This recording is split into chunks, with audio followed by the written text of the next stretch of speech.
پاکیزہ جینے میں، فراق مصطفیٰ میں دل بہت غمگین رہتا ہے، فراق مصطفیٰ میں دل بہت غمگین رہتا ہے، یہ زہر فرقت محبوب بڑا مشکل ہے پینے میں، یہ زہر فرقت محبوب بڑا مشکل ہے پینے میں، حبیب کبریا آرام فرما ہے مدینے میں، حدیث پاک گواہ اس پر، اسی میں کوئی شک ہی نہیں، حدیث پاک گواہ اس پر، اسی میں کوئی شک ہی نہیں، ہے مشک عنبر، ہے مشک عنبر سے بڑھ کر خوشبو آقا کے پسینے میں، ہے مشک عنبر سے بڑھ کر خوشبو آقا کے پسینے میں، حبیب کبریا آرام فرما ہے مدینے میں، میرے آقا شفاعت کی امیدیں ساتھ ہیں لیکن،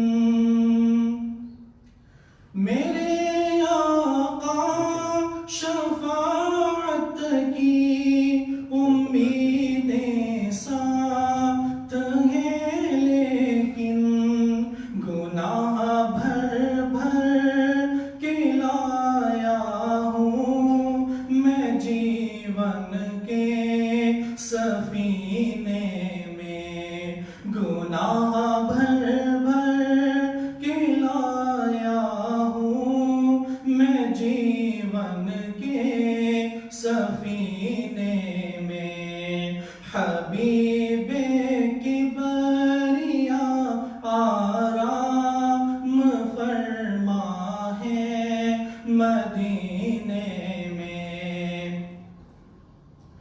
نہ الجھن ہے نہ کوئی غم، صدا رحمت برستی ہے، نہ الجھن ہے نہ کوئی غم، صدا رحمت برستی ہے، گزر جائے یہ روز و شب الہی اب مدینے میں، گزر جائے یہ روز و شب الہی اب مدینے میں، حبیب کبریا آرام فرما ہے مدینے میں،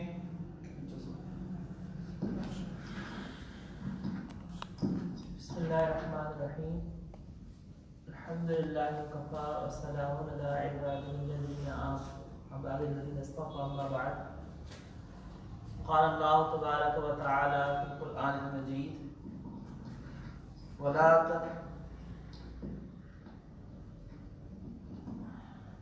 تفرحوا بما آتاکم سبحان ربك رب العزة عما يصفون وسلام على المرسلين الحمد لله رب العالمين۔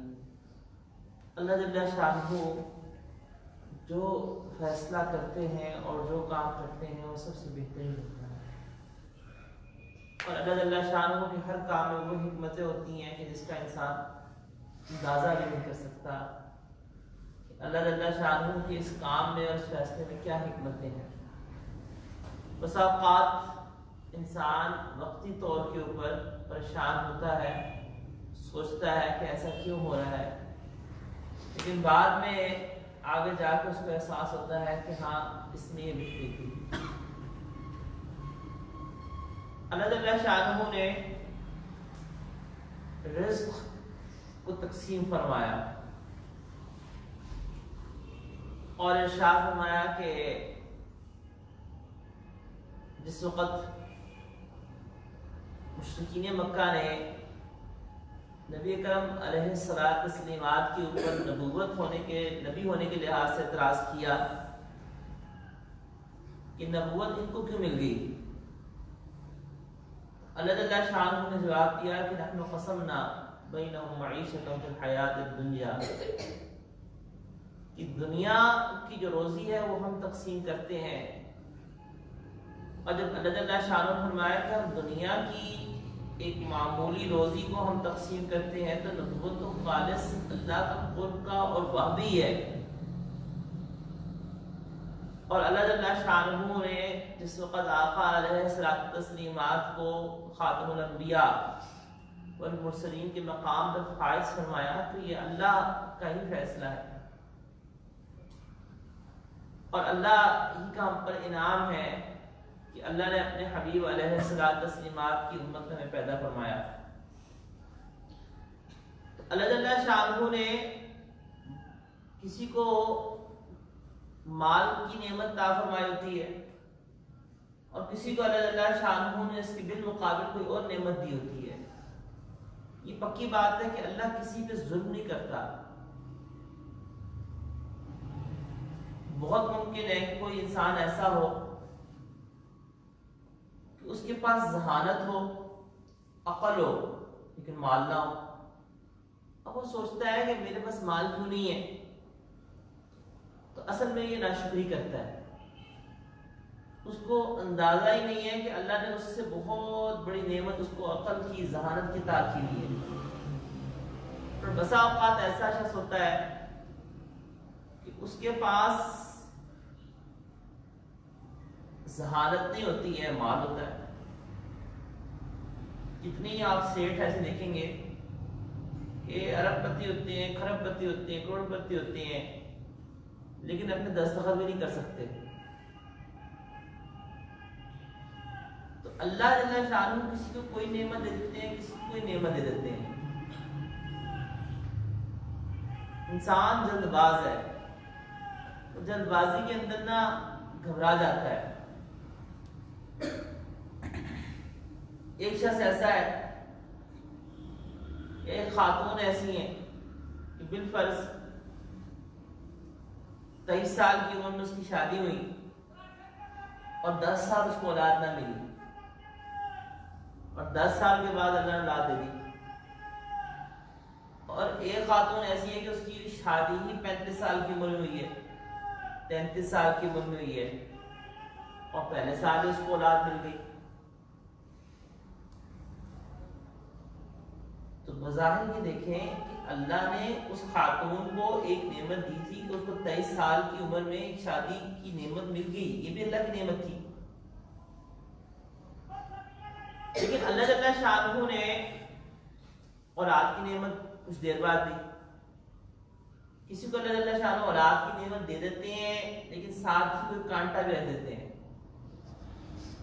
دنیا کے اندر کہیں ایسا نہیں ہے کہ انسان جو خواہش کرے وہ اس کو مل جائے، جو وہ چاہے وہ اس کو مل جائے اور اس کی ہر خواہش پوری ہو جائے۔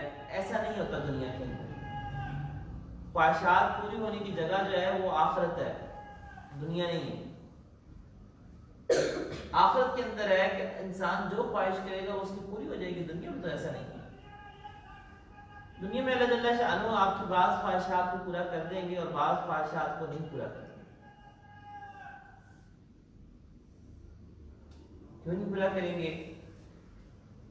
سیدھی سی بات ہے، یہ دنیا ہے اور اللہ جل شانہ جو نعمت عطا فرما رہے ہوتے ہیں وہ دیکھتے ہیں کہ اچھا اس کو اس نعمت کی قدر ہے یا نہیں ہے. بعض لوگوں کو اللہ جل شانہ مال دے کر آزماتے ہیں، بعض لوگوں سے مال لے کے آزماتے ہیں، بعض لوگوں کو حسن دے کے آزماتے ہیں، بعض لوگوں سے حسن لے کے آزماتے ہیں، بعض لوگوں کو عقل دے کے آزماتے ہیں، بعض لوگوں سے عقل لے کے آزماتے ہیں، بعض لوگوں کو اولاد دے کر آزما رہے ہوتے ہیں، بعض لوگوں سے اولاد لے کر آزما رہے ہوتے ہیں. تو دنیا کے اندر ہر شخص جو ہے وہ آزمایا جا رہا ہوتا ہے، کیونکہ اللہ نے ایک نہیں دو تاکیدوں کے ساتھ فرمایا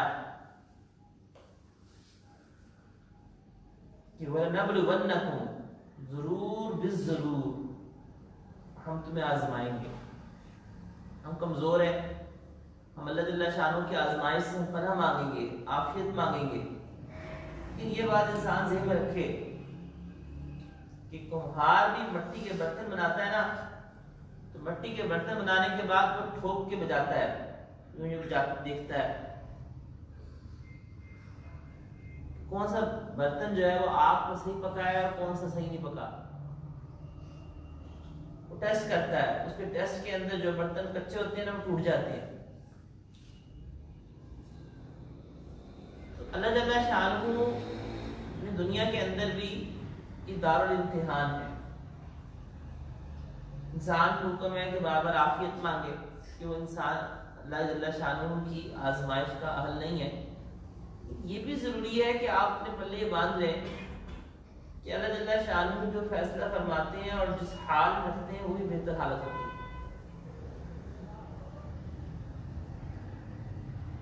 بنی اسرائیل کا ایک واقعہ نبی کرم علیہ السلام نے بیان فرمایا. لمبی حدیث مبارکہ ہے، سندن صحیح روایت ہے بخاری شریف کے اندر. بنی اسرائیل کے 3 آدمی تھے، ایک گنجا تھا، ایک کوڑی تھا اور ایک نابینا تھا. تینوں کے پاس فرشتہ آیا، انسانی شکل میں آیا اور پوچھا کہ اچھا پہلے گنجے کے پاس آیا، حکم عرض کر رہا ہوں جس کا. گنجے کے پاس آیا، اسے کہا کہ تمہاری کیا، پہلے کوڑی کے پاس آیا، کوڑی کے پاس اس سے پوچھا تمہاری کیا خواہش ہے. اس کی جلد چونکہ ساری بات سارا اس پہ برس ہو چکا ہوا تھا، کوڑ لگ چکا ہوا تھا. اس نے کہا کہ میری خواہش یہ ہے کہ میری جلد بالکل ٹھیک ہو جائے، خوبصورت ہو جائے. محدثین نے یہاں لکھا ہے کہ امام بخاری رحمۃ اللہ علیہ نے بخاری شریف کے اندر 2 مختلف مقامات پہ حدیث کو نقل کیا، ایک میں ٹکڑا اور ایک کے اندر مکمل. امام بخاری رحمۃ اللہ علیہ کی عادت مبارکہ یہ ہے کہ وہ کسی مسئلے یا کسی نقطے کی طرف اشارہ کرنے کے لیے حدیث کا ٹکڑا لے آتے ہیں، پھر آگے دوبارہ پھر جا کے وہ حدیث کو لے کر آتے ہیں. یہاں پہ وہ لے کر آئے اس بات کی طرف اشارہ کرنے کے لیے انسان کا تمنا کرنا یا خواہش کرنا اپنی زینت کے لیے یہ خلاف شرع نہیں ہے. اور دلیل میں یہ ٹکڑا پیش کیا کہ دیکھو جب اس کوڑی سے پوچھا گیا کہ تمہاری کیا خواہش ہے تو اس نے اپنی خواہش کی کہ میرا چاہتا ہے، میرا دل چاہتا ہے کہ میں خوبصورت ہو جاؤں، میں اچھا ہو جاؤں. تو یہ خواہش کوئی ناجائز خواہش نہیں ہے. فرشتے نے دعا کی، اللہ نے اس کو کر دیا اچھا، اور اس کو مال کی بھی دعا دی، اس کے پاس مال آ گیا. گنجے کے پاس گیا، اس نے کہا میری خواہش ہے کہ میرے بال آ جائیں، اس کو بھی دعا دی، مال کی بھی دعا دی، اس کے پاس مال آ گیا. تینوں ہی بیچارے پہلے غریب تھے، کچھ بھی نہیں تھا ان کے پاس.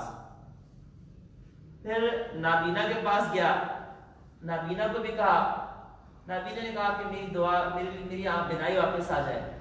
پھر اس نے اس کی بھی دعا کی، اس کی بینائی واپس آ گئی، مال بھی اس کے پاس آ گیا. اب جب مال آ گیا کافی کچھ عرصہ گزر گیا، اب مال کی کثرت کی وجہ سے وہ اللہ کو بھول بیٹھا.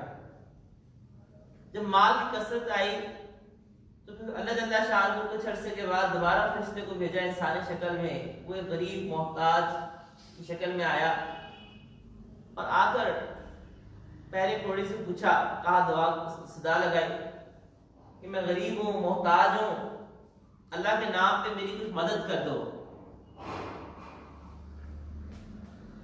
اللہ نے تمہیں مال دیا ہے، ورنہ تم بھی ایک زمانے میں میری طرح کے تھے۔ کوڑی کو غصہ آ گیا، اس نے کہا، جاؤ جاؤ، یہ تو مال میں نے اتنی محنت سے کمایا ہے، میرے تو آبا و اجداد بڑے مالدار تھے، جلدی پشتی ہم مالدار چلے آ رہے ہیں۔ اس کو بھگا دیا۔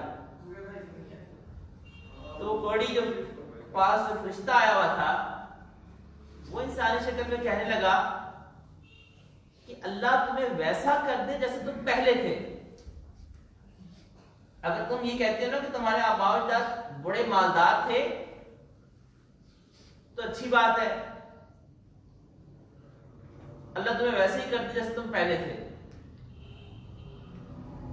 پھر اس کے بعد وہ فرشتہ اس گنجے شخص کے پاس گیا جس کے بال آ چکے ہوئے تھے۔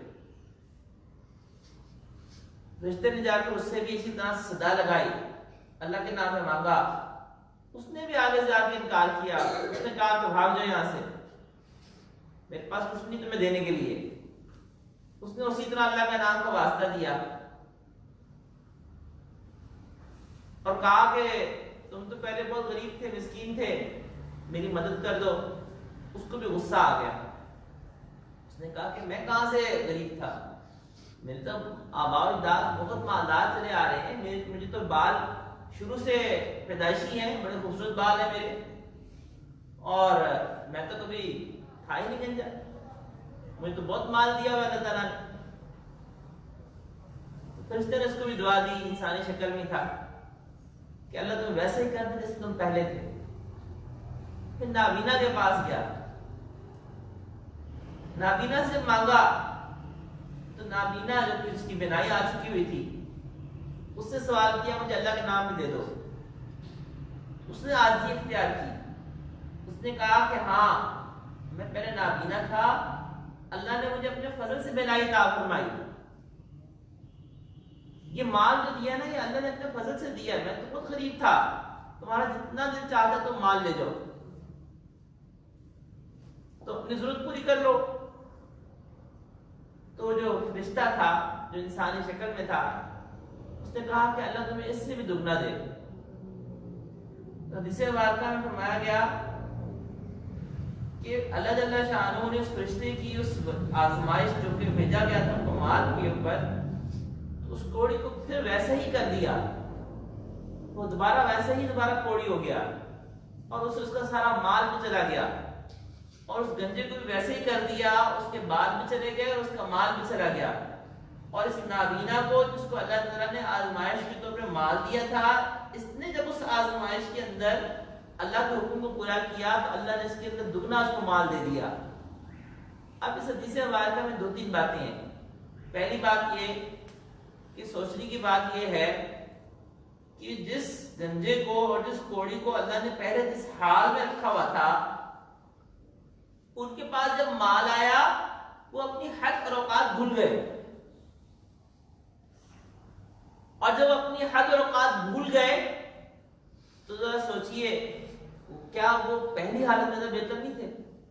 اس وقت اللہ کو تو یاد کر رہے تھے، اب تو اللہ کی آزمائش میں پھنس گئے۔ نبی اکرم علیہ الصلوۃ والتسلیمات نے ایک دفعہ عامل یعنی عامل زکوٰۃ ہوتے تھے جو زکوٰۃ وصول کرنے کے لیے مقرر ہوتے تھے بیت المال کی جانب سے، ان کو بھیجا تو انہوں نے آ کے کہا کہ ابن جمیل نے انکار کیا ہے، اور اس طرح خالد بن ولید رضی اللہ تعالیٰ عنہ نے بھی۔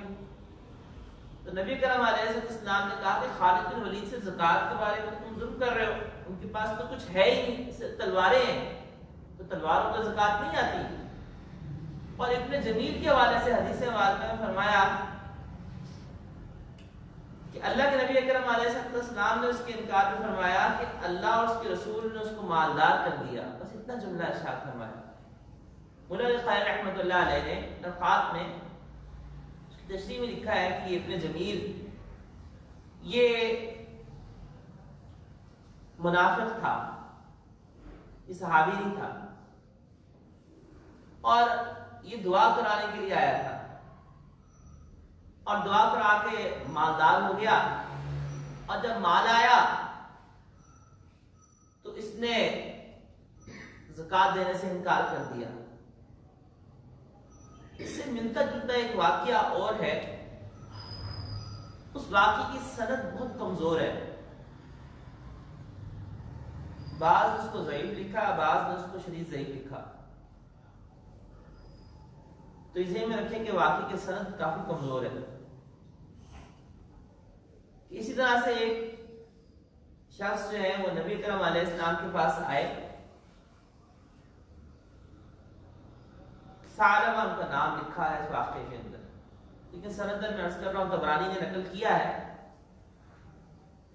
لیکن سندن کمزور ہے بہت۔ سر سمجھانا ایک بات کو چاہ رہا ہوں، اس کے لیے واقعہ عرض کر رہا ہوں۔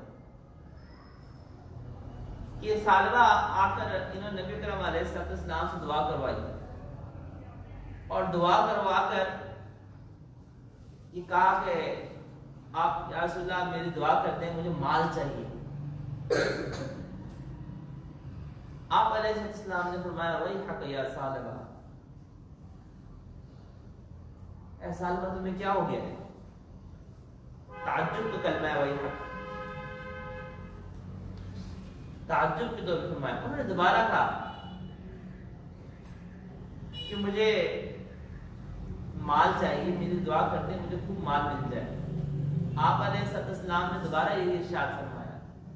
انہوں نے تیسری دفعہ کہا کہ یا رسول اللہ میری دعا کر دیں مجھے بہت مال مل جائے۔ ثعلبہ اس سے پہلے مسجد نبی شریف کے اندر رہا کرتے تھے۔ یہ ثعلبہ جن کا یہ واقعہ نقل کیا ہے، جب انہوں نے دعا کی، درخواست دعوت کی، تو آپ علیہ السلام نے درخواست کر دی۔ اچھا، ثعلبہ کے والد ضمناً ایک اور صحابی جن کا نام ہے ثعلبہ بن حاطب، وہ بدری صحابی ہیں، بعض لوگوں نے ان سے خلط کر دیا، وہ بدری صحابی ہیں اور وہ تو شہید ہوئے تھے غزوہ احد میں، تو یہ الگ ہے۔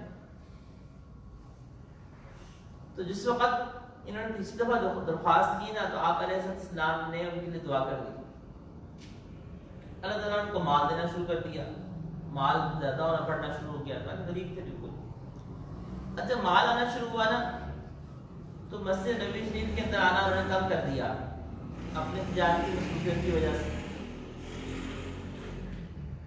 پہلے تو 5 نمازیں مسجد میں پڑھا کرتے تھے، اب ایک نماز سے جمعے کی جمعے شریک ہونا شروع ہو گئے۔ پھر مال کی مصروفیت اور بڑھی، تو انہوں نے مدینہ منورہ سے باہر اپنا جو بکریوں کا ریوڑ تھا اور سارا کچھ وہ سامان اسباب باہر منتقل کر لیا۔ اب چونکہ مدینہ منورہ سے باہر چلے گئے تو جمعے کے جمعے بھی نہیں آتے تھے، مال بڑھتا جا رہا تھا، لیکن یہ مال ان کو اللہ سے دور لے گیا۔ نبی کرم علیہ السلام نے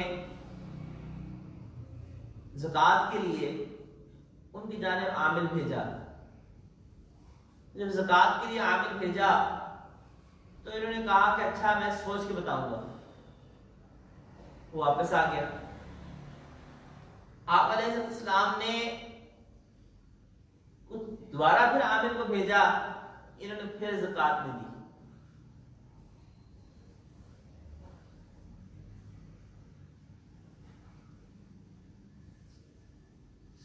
اس پہ قرآن کریم کی آیات نازل ہوئی کہ لوگوں میں سے بعض ہیں کہ جن نے وعدہ کیا تھا اللہ سے کہ اگر اللہ ان کو اپنے فضل سے مال عطا فرمائے گا تو وہ نصدقن، وہ ہم ضرور بھی ضرور صدقہ کریں گے۔ جب ان کو پتہ چلا کہ میرے کو بارے میں تو یہ آیت نازل ہو گئی ہے، تو وہ مال لے کر اللہ کے نبی علیہ السلام کے پاس آئے۔ آپ علیہ السلام نے مال قبول کرنے سے انکار فرما دیا، کہا کہ جب تک وہی نہیں آئے گی میں تمہارا مال نہیں قبول کروں گا۔ وہ واپس لے گئے۔ پھر اسی طرح سے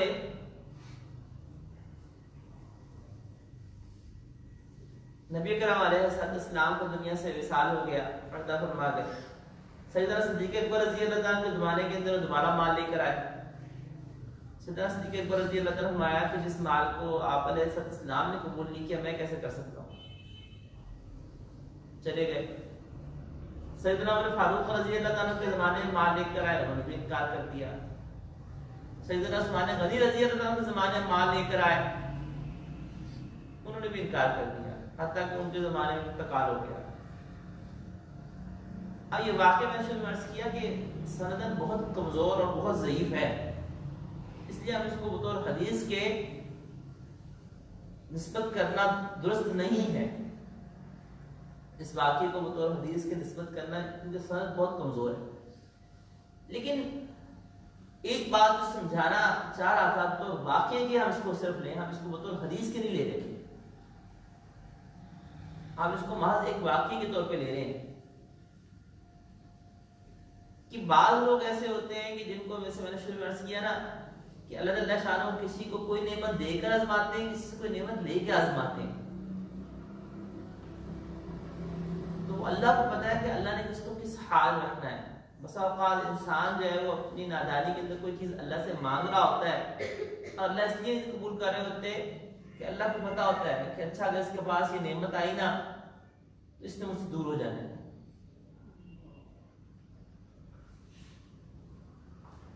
اللہ جس حال میں رکھے اس حال میں رہے خوش، اور اللہ سے عافیت مانگے، اور اللہ جل شانہ سے اس بات کی پناہ مانگتے رہیں کہ اللہ ہم آپ کی آزمائش کے قابل نہیں ہیں، آپ ہمیں بغیر حساب کتاب کے بغیر آزمائش کے معاف فرما دیں، ہم آپ کی کسی آزمائش کے بھی اہل نہیں ہیں۔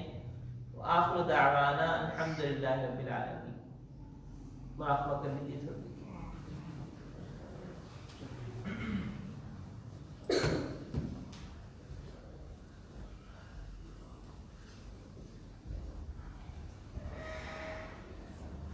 ہم پہ سلام جھکا لیجیے، تصور کیجیے کہ اللہ کی رحمت اتر رہی ہے اور دل میں سما رہی ہے،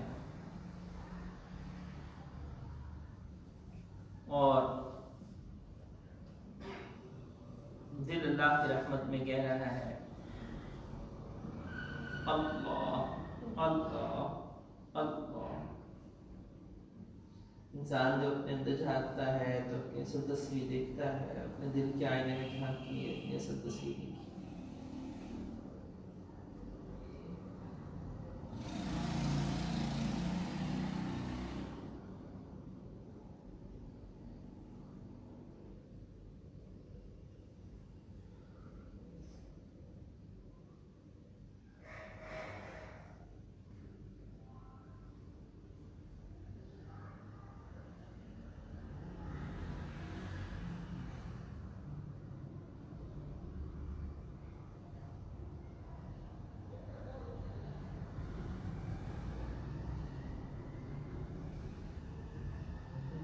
سجن دم بدم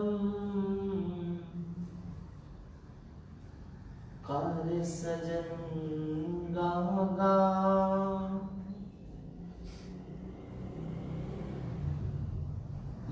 سجن واہ واہ، سجن واہ واہ۔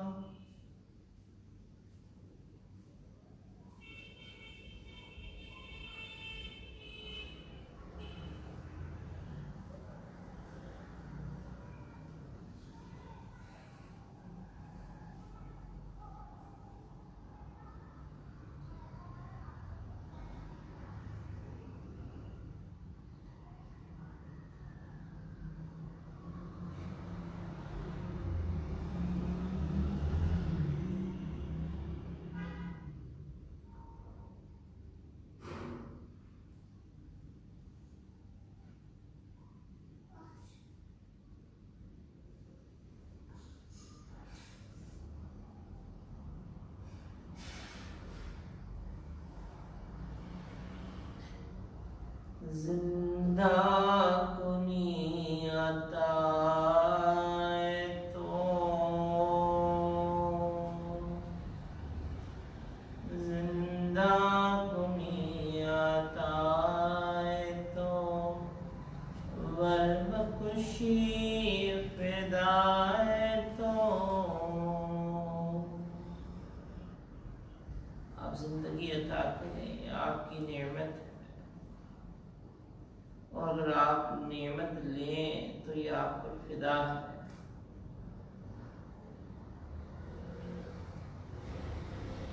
جا شدہ مبتلائے تو ہرچے کنی رضائے تو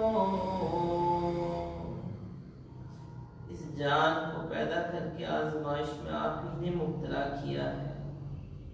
اے محبوب اللہ، آپ جو فیصلہ کرتے ہیں وہی بہتر ہے۔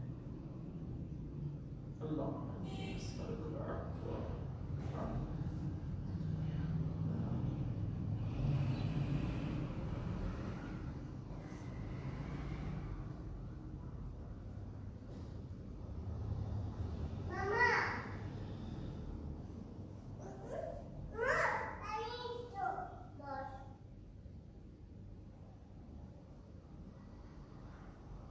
خاموش سے رہتے ہیں، پرسوز سے رہتے ہیں، جن کھاتے یادوں کے گلشن پہ بسیرا ہے۔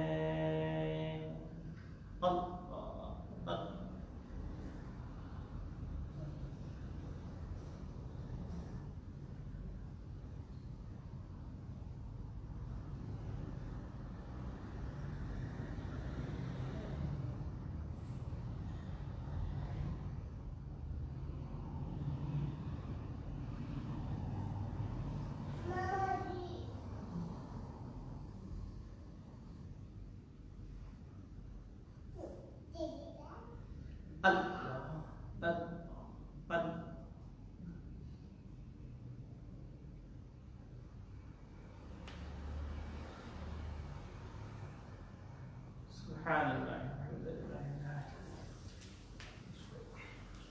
اللهم صل على سيدنا مولانا محمد وعلى آل سيدنا مولانا محمد وبارك وسلم۔ اللهم إنا نسألك العفو والعافية في ديننا ودنيانا وأهلنا ومالنا وأموالنا۔ اللہ آپ سے عافیت کا سوال کرتے ہیں، اللہ عافیت اور معافی کا سوال کرتے ہیں، اللہ اپنے دین کے بارے میں عافیت مانگتے ہیں۔ اللہ ہمیں کسی ایسے گناہ میں مبتلا نہ کیجیے گا کہ اللہ جو ہماری آخرت کو تباہ کر دے۔ اللہ اللہ اللہ اللہ عافیت عطا فرما دیجیے، اللہ دنیا کی عافیت عطا فرما دیجیے، مال کی عافیت عطا فرما دیجیے، اہل و عیال کی عافیت عطا فرما دیجیے، اہل و عیال کی عافیت عطا فرما دیجیے۔ اللہم انا نسألک العفو والعافیت والمعافات الدنیا والآخرہ۔ اللہ عافیت عطا فرما دیجیے، دنیا اور آخرت کی عافیت۔ اللہم ارحمنا بترک المعاصی ابدا ما ابقیتنا۔ اللہ ہماری حالت پر رحم فرما دیجیے، اللہ ہمیں اتنا تقوی اور خشیت نصیب فرما دیجیے جو ہمیں گناہوں سے روک دے۔ اللہ وہ خشیت عطا فرما دیجیے جو ہمیں گناہوں سے روک دے۔ اللہ وہ قرب عطا فرما دیجیے جو آپ کی اطاعت پہ ڈال دے۔ اللہ وہ قرب عطا فرما دیجیے جو آپ کی اطاعت پہ ڈال دے۔ یا اللہ وہ خشیت عطا فرما دیجیے، یا اللہ وہ خشیت اور خوف خدا عطا فرما دیجیے اپنا اللہ، کہ جو ہمیں گناہوں سے روک دے۔ اللہ میں تنہائی کا تقوی نصیب فرما دے۔ یا ارحم الراحمین، یا ارحم الراحمین، اللہ قرآن کو ہمارے دل کی بہار بنا دیجیے، اللہ دل کی ساری سیاہی اور ظلمتوں کو دور فرما دیجیے، اللہ اپنا قرب ملنے کے بعد اللہ دوری سے بچا لیجیے۔ یا ارحم الراحمین، یا ارحم الراحمین، اللہ ہدایت ملنے کے بعد گمراہی سے بچا لیجیے، اللہ دلوں کے ٹیڑھ سے بچا لیجیے۔ ربنا لا تزغ قلوبنا بعد إذ هديتنا لنا وهب لنا من لدنك رحمة إنك أنت الوهاب. یا اللہ دلوں کو اللہ ٹریڈ سے بچا لیجئے. اللہ دلوں کی ظلمت اور سیاہی کو دور فرما لیجئے. اللہ ہدایت ملنے کے بعد گمراہی سے بچا لیجئے. وصلی اللہ تعالی علی خیر خلقہ سیدنا مولانا محمد و آلہ و اصحابہ اجمعین برحمتک یا ارحم